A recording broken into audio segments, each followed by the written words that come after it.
Good morning. Good morning, all of you.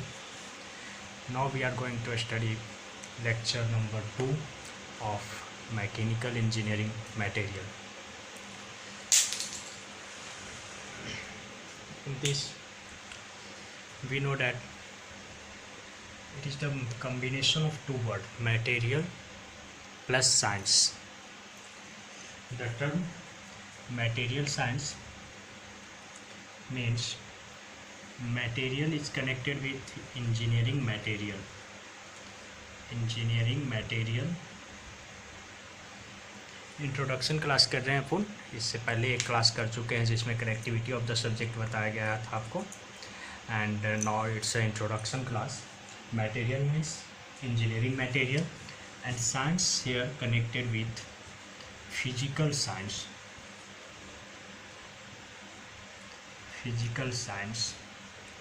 Physical science and engineering material में अपने को जो पढ़ना है यहाँ पे वो ओनली सॉलिड कंसीडर करना है. सॉलिड मेटल को कंसीडर करके अपने को स्टडी करना है, ठीक है. तो in solid that means engineering material में अपन क्या देखने जा रहे हैं. इंजीनियरिंग मटेरियल में हम लोग आयरन के बारे में, एल्यूमिनियम, कॉपर जो कि सॉलिड मटेरियल हैं उनके बारे में डिस्कशन करेंगे. एंड फिजिकल साइंस मीन्स यहाँ पे दोनों वर्ड आ जाते हैं, फिजिक्स प्लस, चूँकि सॉलिड मटेरियल के बारे में पढ़ रहे हैं तो सॉलिड केमिस्ट्री के बारे में भी अपन स्टडी करेंगे. तो ये टोटल का कम्बिनेशन जो है इसी को हम लोग मटेरियल साइंस में हम लोग का engineering material science, mechanical engineering material science बनकर सामने आया है. हम लोग को जो स्टडी करना है, it means the term material science consist with the two words material plus science, and here the word material refer to the engineering material and those are limited to only solid material, and science refers to the physical science and that means solid chemistry and physics. As in material science we only confine to solid material, so that here solid chemistry we have to study about the solid chemistry. Okay, now we are going to discuss about types of material. Normally we have two types of material. It means normally we have two types of material. One is the natural and second man made या तो फिर artificial. Natural material की जब बात करें तो इसमें अपने को we have to see naturally wood, leather, etc. Manmade में आप देख सकते हैं मैनमेड मटेरियल प्लास्टिक,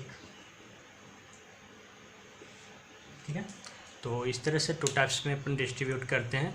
मेनली ये है कि अपन पढ़ते क्यों हैं मटेरियल साइंस, तो अपने पास अप्रॉक्सीमेटली एवं मोर देन 30,000 मटेरियल अवेलेबल है इंजीनियरिंग साइंस में. इंजीनियरिंग मटेरियल में मोर देन 30,000 मटेरियल अवेलेबल है. अब अपन कोई जॉब कर रहे हैं, कोई वर्क कर रहे हैं, किसी चीज़ का डिज़ाइन कर रहे हैं, तो वहाँ पे उसके अकॉर्डिंग प्रॉपर मेटल का सिलेक्शन करना होता है अपने को. ये 30,000 मोर देन 30,000 में से एक का मटेरियल का सिलेक्शन करना है. तो इसके लिए अपने को इसका डीपली नॉलेज बहुत ही ज़रूरी है. अब ऐसा है कि आपको एक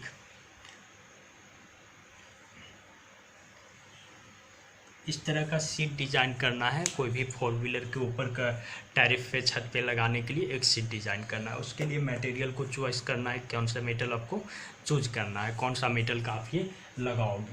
तो आपको क्या करना होगा, इसका यहाँ पर कितना लोड बियर करना है इसके बारे में जानकारी होना चाहिए, कैसा स्ट्रक्चर चाहिए उसके नॉलेज होना चाहिए डीपली।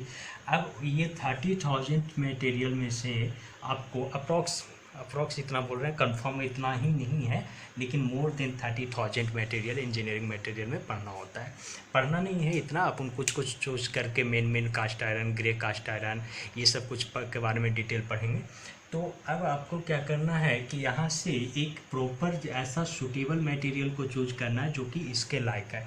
तो अपन को उस मटेरियल का जिसको भी अपन चूज किए हैं उसका पूरा फिजिकल प्रॉपर्टी, केमिकल प्रॉपर्टी, पूरा मैकेनिकल प्रॉपर्टी के बारे में नॉलेज होना चाहिए, प्लस इंटरनल स्ट्रक्चर के बारे में भी नॉलेज होना चाहिए। कब कोरिजन लग जाए, कब इसमें जंग लग जाए, कैसे कितना इसका वेट है, तो टोटल कुछ का नॉलेज होना चाहिए। यही सारे नॉलेज को गेन करने के लिए हम लोग पढ़ते हैं material science. Okay, material science. अब बात आती है मेटल। मेटल क्या होता है? Material science that means it is concern with the metal. हम लोग बार बार मेटल के बारे में ही बात कर रहे हैं, ऐसे वुड, लेदर, ये सब का चर्चा तो इसमें नहीं करेंगे, क्योंकि अपने को जो भी पढ़ना होता है इंजीनियरिंग मटेरियल में वो मेटल ही दिखेंगे आपको। आयरन बेस्ड आयरन दिखेगा, कास्ट आयरन दिखेगा, कॉपर दिखेगा, एल्यूमिनियम, तो ये सब के बारे में। तो हम लोग पहले जान लेते हैं मेटल किसको कहते हैं एंड नॉन मेटल किसे कहते हैं। ठीक है,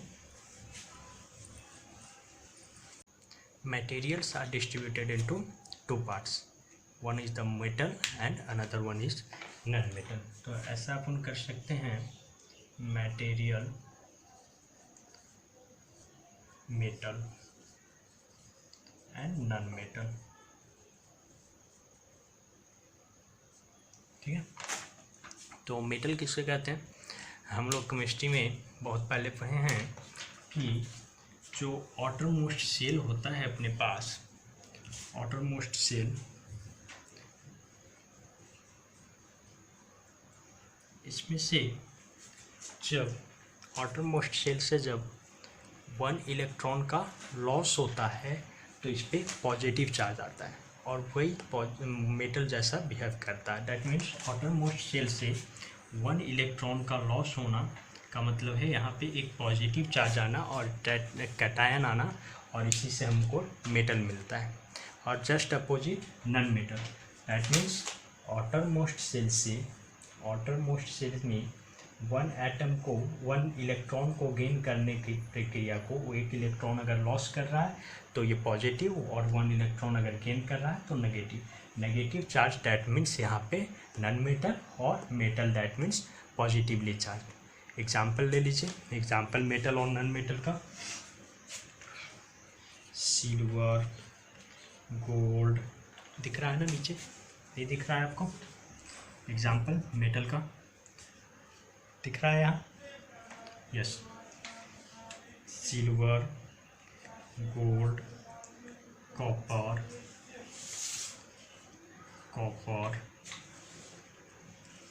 एल्यूमिनियम, etc। मेटल का एग्जाम्पल अपन ले लिए। नॉन मेटल में जैसे कि आप किसको बोल सकते हैं? नॉन मेटल का एग्जाम्पल बताइए। तो यहाँ पे आपको मिल जाएगा वुड,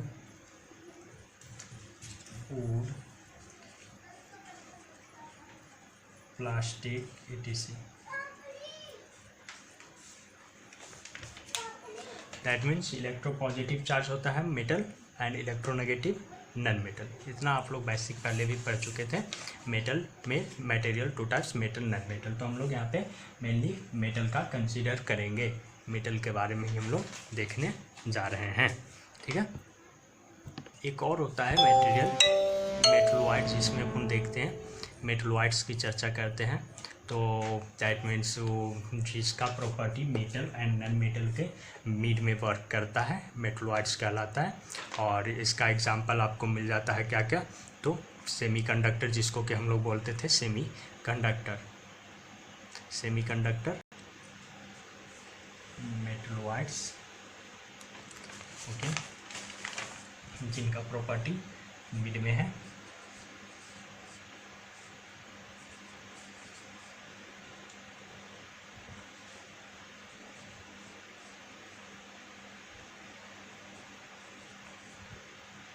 एग्जाम्पल अगर आपसे बोला जाए तो जर्मेनियम, सिलिकॉन, ETC, ठीक है। सेमीकंडक्टर जिसके बारे में अपन पढ़े थे, मेटलॉइड सेमीकंडक्टर, देन यहाँ पे अपने को ये मिल जाता है, ठीक है। देन अभी तक हम लोग क्या समझे इंट्रोडक्शन में, मटेरियल नेचुरल टाइप्स का और मैनमेड टाइप्स में, उसके बाद मेटल एंड नॉन मेटल में डिस्ट्रीब्यूट किए। इससे पहले हम लोग मटेरियल साइंस क्यों पढ़ते हैं, जिसके बारे में अच्छे से समझ लिए थे, क्योंकि अपने पास बहुत सारे मटेरियल है, उसमें से एक प्रॉपर मेटल को चूज करना है, उसका स्ट्रक्चर जानना होगा उसके लिए और उसका सारा डिटेल्स, प्रॉपर्टी, ठीक है। सो हम लोगों ने देखा कि प्रॉपर्टी जानना ज़रूरी होगा, हमें वहाँ पे यूज उस मेटल का करना है तो उसका प्रॉपर्टी जानना ज़रूरी होगा, ठीक है। तो थोड़ा सा प्रॉपर्टी पे आज फोकस करते हैं। प्रॉपर्टी मेनली अपन नेक्स्ट वीडियो में देखेंगे, ठीक है। Property of the material,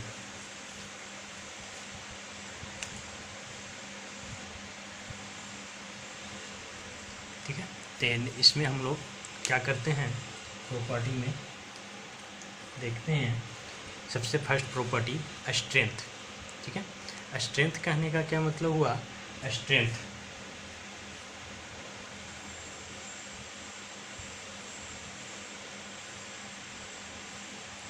strength means कि अगर ये मेरे पास मेटल है, ये मेटल हमने माना, तो इस पर कितना लोड बियर करने की क्षमता है, बिना टूटे हुए कितना लोड ये बियर कर सकता है, इसको हम लोग कहेंगे स्ट्रेंथ, ठीक है। स्ट्रेंथ करने का क्या मतलब है कि it is the ability of the material to resist external force without rupture और ब्रेक, ठीक है। बिना टूटे हुए एक्सटर्नल फोर्स को कितना तक के बियर कर सकता है, ठीक है। नेक्स्ट थोड़ा सा फास्ट अपन थोड़ा सा इंट्रोडक्शन ले लेते हैं नेक्स्ट क्लास में, ताकि इजीली आपको समझ में आ जाए। एक होता है स्टिफनेस, ठीक है। स्ट्रेंथ एक प्रॉपर्टी है, सेकंड स्टिफनेस, मेलेबिलिटी, डक्टिलिटी और सारे प्रॉपर्टी देख रहे हैं हम लोग। तो स्टिफनेस कहने का क्या मतलब होता है, stiffness means it is the ability of the material to resist deformation of the metal under stress. That means आप लोग एक स्प्रिंग देख रहे हैं, स्प्रिंग का काम क्या है, थोड़ा सा लोड देने के बाद, स्ट्रेस देने के बाद, लोड देने के बाद उसका डिफॉर्म होना, ठीक है। तो वो एक आप पेन में भी स्प्रिंग देखते हैं, एक रेलवे में भी स्प्रिंग, रेलगाड़ी में भी पहिया में देख रहे हैं स्प्रिंग, या तो बहुत बड़ा भी स्प्रिंग आप बाइक में, ट्रक में भी देखते हैं, लिफ्ट टाइप का स्प्रिंग अपन देखेंगे कि ट्रक में लिफ्ट स्प्रिंग, पहिया घोड़ा गाड़ी में लिफ्ट स्प्रिंग का यूज़ होता है। तो आप एक अभी समझना है डिफॉर्मेशन करने का क्या मतलब है कि वो डिफॉर्म होता है फिर ओरिजिनल शेप में वापस आ जाता है। लेकिन पेन वाले को अगर आप देखोगे ज़्यादा खींच देंगे, ज़्यादा एक्सपेंड कर देंगे तो वो फिर से डिफॉर्म नहीं होता है। तो डिफॉर्मेशन किससे है, तो रजिस्ट करना है उसको, डिफॉर्मेशन को, कि आप इतना लोड दिए उसके बाद फिर से वो बैकअप आ सकता है। जैसे दरवाज़ा में आप देखते हैं गेट में ये हाइड्रोलिक ओपन और क्लोज जिसको आप बोलते हैं, उसमें स्प्रिंग, तो वो देख लेंगे अपन कल, इसका अच्छा से और एक्सप्लेन करेंगे, ठीक है। क्योंकि नेक्स्ट क्लास में अपना प्रॉपर्टी का है, जरूर कीजिए प्रॉपर्टी का क्लास। अब आपका मेन क्लास स्टार्ट होने जा रहा है प्रॉपर्टी से, ठीक है। नेक्स्ट अपन देखते हैं थर्ड नंबर का प्रॉपर्टी इलास्टिसिटी। इलास्टिसिटी कहने का क्या मतलब होता है, ये लेट मी सपोज कि ये आपका जो है, ये है आपका एक मेटल, हमने इस पर कुछ फोर्स लगाया, कुछ फोर्स लगाने के बाद क्या होता है, ये अपने प्रॉपर साइज से थोड़ा एक्सपैंड करता है। जो इसका साइज, जैसे मान लो कि ये अगर रबर होता तो क्या इसको अपन खींचते तो ये खिंचाता, थोड़ा सा एक्सपेंड होता। लेकिन जब अपन एक्सटर्नल फोर्स छोड़ देते हैं तो ये फिर से रीअगेन ओरिजिनल शेप में आ जाता है, ठीक है। भले ये भी अपन फोर्स लगाएं तो ये भी खिंचा रहा है, लेकिन भले ही अपन का नेग्लिजिबल आई से इसको नहीं देख पा रहे हैं, बट थोड़ा बहुत इसका शेप एक्सपेंड हो रहा है। और इसको जैसे ही फोर्स अपन छोड़ दे रहे हैं तो ये फिर से अपने ओरिजिनल शेप में रिटर्न चले